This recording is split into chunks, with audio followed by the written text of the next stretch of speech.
ఇది కదా ఆఫర్ అంటే ఇప్పుడు ఎంత కొంటే అంత ఫ్రీ. విఆర్ఆ fine silver jewellery, Jubilee Hills check post, Hyderabad. కర్ణాటకలో దారుణ ఘటన చోటు చేసుకుంది. విదేశీ పర్యాటకురాలైనటువంటి ఒక యువతి పైన అత్యాచార ఘటన ఇప్పుడు సంచలనంగా మారింది.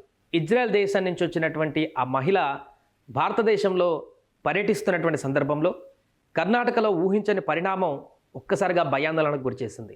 వచ్చినటువంటి దుండగులు ఆమెను అత్యాచారం చేయడమే కాకుండా తనతో పాటు ఉన్నటువంటి ఇంకొక మహిళను ఎవరైతే టూరిస్ట్కి ఆ ప్లేస్ ఎవరైతే ఓనర్గా ఉన్నారో, వీళ్ళు వచ్చినటువంటి టూరిస్టులకి రెంటెడ్గా ఇస్తున్నటువంటి రెంట్ ఓనర్ ఎవరైతే ఉన్నారో ఆ మహిళ కూడా, యంగ్ మహిళ, ఆమె పైన కూడా దారుణ ఘటన జరిగింది. అంతేకాకుండా వీరితో పాటు ఉన్నటువంటి మిగతా ఫ్రెండ్స్, మేల్ ఫ్రెండ్స్, వారిపైన దాడి చేసి పక్కన ఉన్నటువంటి తుంగభద్ర నదిలో వాళ్ళని తోసేసి వీళ్ళపైన ఈ దాష్టికానికి పాల్పడ్డారు. దీనికి సంబంధించినటువంటి పూర్తి వివరాలను కూడా చూద్దాం. గతంలో కూడా జరిగింది ఒకటి. లాస్ట్ ఇయర్ ఫెర్నాండో అనేటువంటి బైక్ రేసర్, ప్రపంచ దేశాలన్నీ కూడా చుట్టేటువంటి ఒక బైక్ రేసర్ ఫెర్నాండో పైన కూడా ఇదే రకమైనటువంటి దాడి మన దేశంలో జరగడం అప్పుడు దేశవ్యాప్తంగా కూడా చర్చనీయాంశంగా మారింది. ఆ వెంటనే వారిపైన తీవ్ర యాక్షన్ తీసుకున్నారు. బట్ మరలా ఇంకొక ఘటన జరగడం ఇప్పుడు ఒక్కసారిగా సంచలనంగా మారింది. సో దీనికి సంబంధించిన పూర్తి వివరాలు చూద్దాం.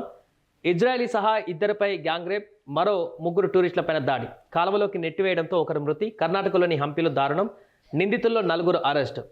కర్ణాటకలోని చారిత్రక హంపి పట్టణంలో దారుణం చోటు చేసుకుంది. ఇజ్రాయెల్కు చెందినటువంటి మహిళతో పాటు వారికి ఆతిథ్యం ఇస్తున్నటువంటి స్థానిక మహిళను దుండగులు వారిద్దరిపైన దాడి చేసి తీవ్రంగా గాయపరచడంతో పాటు సామూహిక అత్యాచారానికి పాల్పడ్డారు. అడ్డుకున్నటువంటి మిగతా 3 పురుషుల పర్యాటకులపైన కూడా దుండగులు దాడి చేసి తీవ్రంగా కొట్టారు. తుంగభద్ర కాలువలోకి నెట్టివేయగా వీరిలో ఒకరు ప్రాణాలు కోల్పోయారు.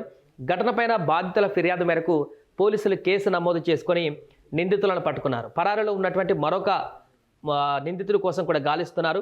గురువారం రాత్రి 11 గంటల సమయంలో గంగావతి సమీపంలోని సన్నాపుర వద్ద ఉన్న తుంగభద్ర కాలువ ఒడ్డున ఈ దారుణం చోటు చేసుకుంది. ఒడిశాకు చెందిన బిదాస్, మహారాష్ట్రవాసి పంకజ్, అమెరికా పౌరుడు డానియల్తో పాటు ఇజ్రాయెల్ పర్యాటకురాలు, వీరికి ఆతిథ్యం ఇచ్చినటువంటి 29 ఏళ్ల స్థానిక మహిళ. వీరంతా కలిసి తుంగభద్ర కాలువ ఒడ్డున గిటార్ వాయిస్తూ సరదాగా కాలక్షేపం చేస్తున్నారు. అదే సమయంలో కొందరు దుండగులు వీరి వద్దకు వచ్చి పెట్రోల్ బంక్ ఎక్కడుందంటూ ప్రశ్నించారు. సనాపురాకు వెళ్లాలని బదులివ్వడంతో 100 రూపాయలు ఇవ్వాలంటూ బెదిరింపులకు దిగారు. తెలుగు, కన్నడల్లో వారిని దూషించడం మొదలుపెట్టారు. దుండగుల్లో 2 ఇజ్రాయెల్ మహిళతో పాటు ఆతిథ్యం ఇచ్చినటువంటి స్థానిక మహిళ పైన అత్యాచారానికి పాల్పడ్డారు. 3వ వ్యక్తి 3 పురుషులను తుంగభద్ర కాలువలోకి నెట్టివేశాడు. దీంతో వీరిలో డానియల్, పంకజులు ప్రాణాలతో బయటపడగా బిదాష్ అనేటువంటి వ్యక్తి గల్లంతయ్యాడు. మృతదేహాన్ని కూడా శనివారం కాలువలో గుర్తించారు. దుండగులు అంతటితో ఆగక స్థానిక మహిళను తీవ్రంగా కొట్టారు. ఆమె బ్యాగులో ఉన్నటువంటి 2 సెల్ ఫోన్లను, 9,500 రూపాయల నగదును దోచుకున్నారు. అనంతరం దుండగులు బైక్పై అక్కడి నుంచి పరారయ్యారు. శుక్రవారం మధ్యాహ్నం బాధితుల ఫిర్యాదు మేరకు గంగావతి రూరల్ పోలీస్ స్టేషన్లో కేసు నమోదైంది. బాధిత మహిళలిద్దరు కూడా ఆసుపత్రిలో చికిత్స పొందుతున్నారని కొప్పాల్ ఎస్పీ రామ్ ఎల్ సిద్ది చెప్పారు. బాధితులు తెలిపిన వివరాల మేరకు నిందితులను గంగావతి పట్టణానికి చెందిన మల్లేష్, చేతన్ సాయి, మోహన్, చెన్నదాసరా అనే వారిని పట్టుకున్నామన్నారు. 5వ వ్యక్తిని పట్టుకునేందుకు ప్రత్యేకంగా 6 పోలీసు బృందాలు రంగంలోకి దించామంటూ కూడా వారు చెప్పారు. ఏదేమైనా కూడా టూరిస్టులుగా వచ్చినటువంటి వారిపైన దాడి చేయడం అంటే దేశ ప్రతిష్టకే భంగం కలిగేటువంటి అంశంగా పరిగణించాలి. ఇది ఏదైనా కూడా, అంటే ఏ మహిళపైన ఇలాంటి దాడి జరిగినా మనం ముక్తం ఖండించాలి. బట్ ఇప్పుడిప్పుడే మన దేశంలో టూరిజం ఊపందుకుంటూ టూరిస్టులందరూ కూడా వివిధ దేశాల నుంచి కూడా మన దేశానికి వస్తూ టూరిజంగా కూడా డెవలప్ అవుతున్నటువంటి సందర్భంలో ఈ ఇతర దేశాల నుంచి వచ్చేటువంటి మహిళలపైన కూడా ఈ దుండగులు ఈ రకమైనటువంటి దోపిడీలకు, ఆ తర్వాత అత్యాచారాలకు, అవసరమైతే హత్యలకు కూడా పాల్పడేటువంటి దిశగా ఈ క్రిమినల్ మైండెడ్స్ అందరూ కూడా పేటరేగిపోతున్నారు. లాస్ట్ ఇయర్ జరిగినటువంటి ఘటన దేశవ్యాప్తంగా చర్చనీయాంశమైంది. ఫెర్నాండో అనేటువంటి మహిళ పైన జరిగినటువంటి ఘటన సందర్భంలో బ్రెజిల్కి సంబంధించిన మహిళ బైక్ రేసర్, అన్ని దేశాలు చుట్టేసి వరల్డ్ ఫేమస్గా మారినటువంటి మహిళ, ఆమెపైనే అత్యాచారం చేయడం జరిగింది. అలాంటి ఘటన తర్వాత కూడా ఇంకా మరలా ఇలాంటి ఘటన జరుగుతుందంటే పర్యాటకులకు కొంత ఆందోళన వ్యక్తమయ్యేటువంటి అవకాశం ఉంటుంది.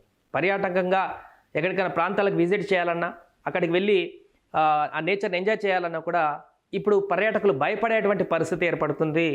అది కూడా సింగిల్గా ఉన్నటువంటి పరిస్థితి కాదు, 5-6 ఉన్నా కూడా ఈ ఘటన జరుగుతుందంటే మూకుమ్మడిగా మూకల్లాగా ఏర్పడి దాడులకు తెగబడుతున్నారంటే ఖచ్చితంగా సీరియస్ యాక్షన్ తీసుకోవాల్సిన పరిస్థితి అయితే ప్రభుత్వాలకు, పోలీస్ డిపార్ట్మెంట్కి అయితే ఉంది. పర్యాటకులకు ఏమైనా హాని తలబడితే, పర్యాటకులను టచ్ చేస్తే కూడా చాలా ప్రమాదం అనేటువంటి ఒక ఇండికేషన్ని తీసుకురావాల్సిన అవసరం ఉంది. ఫర్ ఎగ్జాంపుల్ గోవాలో చూడండి, అక్కడ పర్యాటకులు వివిధ రాష్ట్రాల నుంచి, దేశాల నుంచి కూడా అక్కడ వస్తుంటారు. బట్ విదేశాల నుంచి వచ్చినటువంటి ఏ ఒక్కరు కూడా అక్కడ ముట్టడానికి కూడా సాహసం చేయరు, కనీసం వాళ్ళని అబ్యూస్గా మాట్లాడడానికి కూడా సాహసం చేయరు. అంత స్ట్రిక్ట్గా అక్కడ రూల్స్ ఉంటాయి. విదేశాల నుంచి వచ్చినటువంటి యువతుల పట్ల అసభ్యంగా ఎవరైనా ప్రవర్తించినట్లయితే ఆ బీచ్లలో తాట తీస్తారు.